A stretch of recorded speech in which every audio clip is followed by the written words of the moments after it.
What's up guys, Vulkan here, and today we are talking Gunfire Reborn, a game that has taken the creative weapon design and gunplay from Borderlands and mixed it with the high-octane roguelike gameplay of Risk of Rain. Now, this game is incredibly fun, it's addicting, and it's one of the top early access games that I've played, all for $12, which is just insane. These days you see early access games that are charging kind of an arm and a leg to get in there and test things out, and they're usually just glorified alphas full of bugs, nothing really works, but you've already given them your money, so really you're just waiting to see.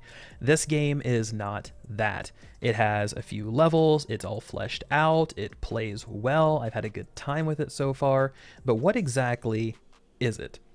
Gunfire Reborn is about how far you can make it, similar to any other roguelite out there, right? You start in the same spot and you see how far you can progress. And as you go, you're going to build up power and you're going to continue progressing further and further and further. Now, there are multiple biomes. Each one has about 5 levels to explore and fight through, and they all end in a boss fight. It's simple, effective, and addicting. Now, in the game, there are currently 2 heroes that have been added, a cat and a dog. Go figure. Each hero has 2 abilities and a shared skill tree. So the cat has this energy orb you can throw out, it deals damage, and it freezes enemies in place. It has potential to be an AoE, but they have to be pretty close in order to kind of get chained along with that original enemy you hit. And he also has a smoke screen that you can throw out, and it deals poison damage to enemies for a duration.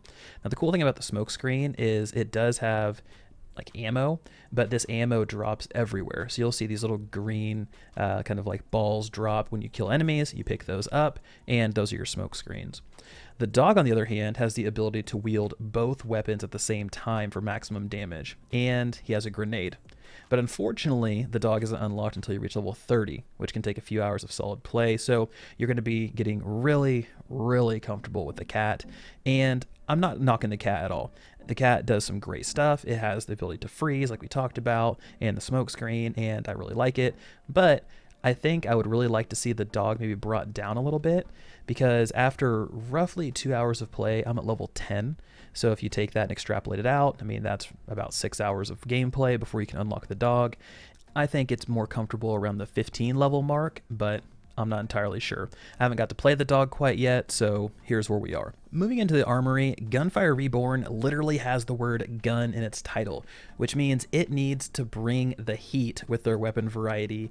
And for an early access game, they have some pretty great concepts in here and some creative weapons. Like, for instance, holding onto a dragon that looks like Mushu from Mulan to spit fire at enemies and kind of push them back was a really, really cool thing. You also have this like power glove looking thing that'll shoot laser beams out of its hand. So you have some like really off the wall things like that. And then you have standard weapons like the Cavalry, which is essentially just a semi-automatic 3-round burst assault rifle that you can then kind of ping headshots really easily with. It reminds me of a BR, a battle rifle from Halo. That's kind of how it performs similarly.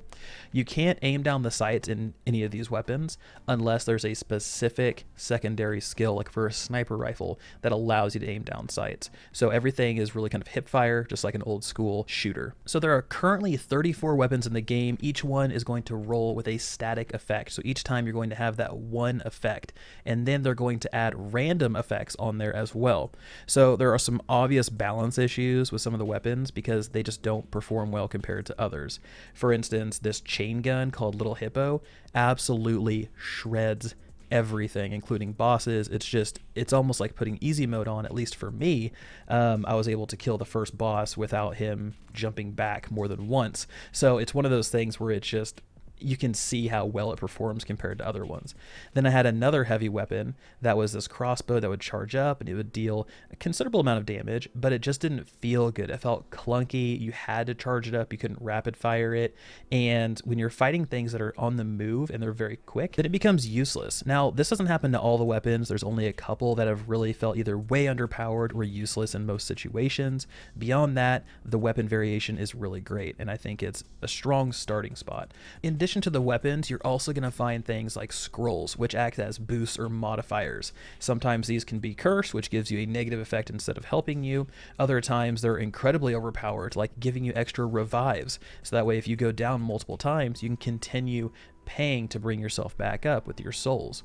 And as you play, you're also going to unlock achievements, which when you unlock one, it's actually going to drop items on the ground for you. So as an example, I have killed 10 crossbow enemies, which then gave me a scroll, which increased my damage dealt by 50% if I hadn't dealt any damage for 5 seconds. And it was called Preemptive Strike.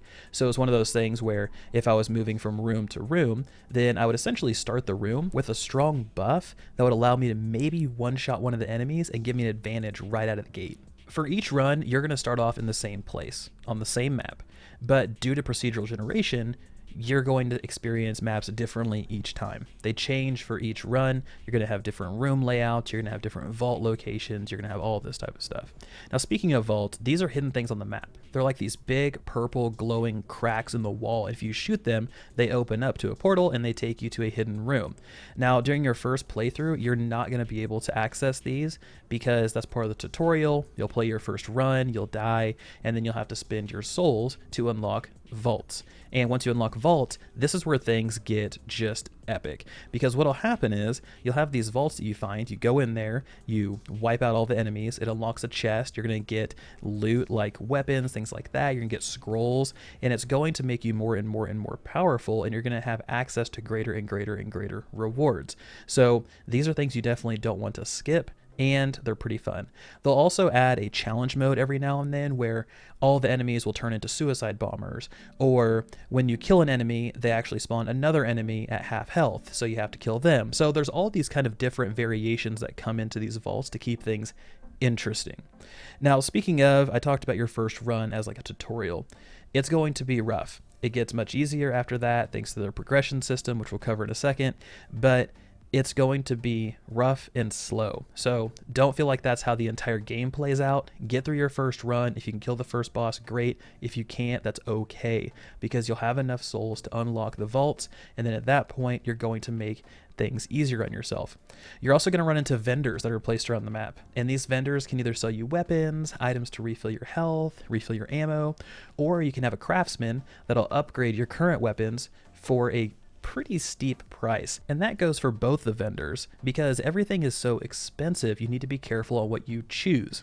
You're not really ever going to have enough money to buy everything and upgrade everything. So that's something to keep in mind. Make sure you check both vendors and then choose what is most impactful to you at that point in time. Do you need a new weapon? Great, buy a new weapon. Do you need to upgrade your current weapons? Cool. Do you need health? That's a big one, obviously. Buy some health. And also throughout your map, you're going to come across chests. They're going to give you a goblet. And this is going to give you a choice of 3 passives from your ascension tree. And picking these will help define your build for that current run. They're completely random. So you can't really kind of pick them ahead of time and then pick the ones you want. They're completely random. So you have to kind of think on your feet. Okay, I got 2 smoke screen passives and an energy orb passive. What do I want to go with? Do I want to go with the smoke screen build? Do I want to go with an energy build? And the cool thing is you can really synergize these quite well, where when you throw a smoke screen, your shields will automatically regenerate, but the smoke screen hits an enemy, which increases their damage taken and reduces your damage taken, but at the same time, it also kicks off some ammo regeneration. So there's all sorts of things that can kind of play in together to make a pretty decent build. So I mentioned ascension trees. So progression in Gunfire Reborn revolves around clearing enemies and gathering souls. And these are used to upgrade your skill trees. Where ascension trees are completely random and you don't have any control over them, skill trees are where you take your currency and you deposit it to become stronger each and every run. You can also use these souls to revive yourself if you die, but it's pretty costly. I don't recommend it, especially when you're first starting out. Hang on to your souls, even if you die in the second room. Hang on to your souls, purchase what you can, and then head back out there. One thing to note, you cannot keep your souls. So if you go out and you gather up 20 souls and then you purchase 2 nodes and it totals 15, but you can't use that 5 anywhere else. That 5 is gone, so it doesn't go to a bank. You can't stockpile it. You have to use whatever you have right then and there. So don't try to do that. But like I said, when you're first starting out, hang on to those things, unlock some stuff. The skill trees themselves, they're really simple and they're really effective, and that seems to be just a tagline for the entire game. You have these nodes that increase your shields, your health, your skill damage, ones that increase your ammo capacity, and one that increases your skills effects. Now the skill effect tree is the only thing that changes when you switch heroes. So you'll see the cat is energy orb, and then you switch over to the dog and it becomes ammo capacity, health, grenades, things like that. And as you progress, you're going to unlock more specific and powerful nodes. Things like free items from the vendor, more powerful effects on weapons, synergy between weapons. If you have two weapons that have similar inscriptions, they'll combine together to create a new inscription that becomes more and more powerful. You can get flat bonus things like improving your crit chance. So there's lots that you can go through and choose in here. And I want to see exactly how they evolve these trees over early access and what they're going to do when they continue to add different heroes. Are they going to add additional areas where your hero changes a little bit of the tree? Because right now 95% of the tree stays static and that one column will actually change. So final thoughts on the game. For a $12 price tag, Gunfire Reborn really kind of surpassed my expectations, and it did it in such a simple, subtle way. They didn't try to recreate the wheel. They didn't try to add some off-the-wall gimmick to reel people in. They created a game that took inspiration from other popular games. They polished it to their standard, they put their own twist on it, and they put it out on Steam. Will the game have staying power? I don't know. I'm not sure. It all comes down to how they want to develop the game. But I just know for now, I'm having a great time. It didn't break the bank, and I'm seeing a lot of chat from the developers in terms of we're continuing to work on the game. So as far as I know, this one's in good hands, but I'm curious to hear from you guys. What do you guys think about the game? Have you played it? Does it look interesting to you? Are you going to skip it? Is this more your speed? I'm not a big roguelite guy, but this one in particular caught my eye. I'm glad it did. I'm having a good time. As always, guys, thank you so much for the support. I appreciate it more than you guys know. This has been Vulkan, and I'll talk to you guys next time.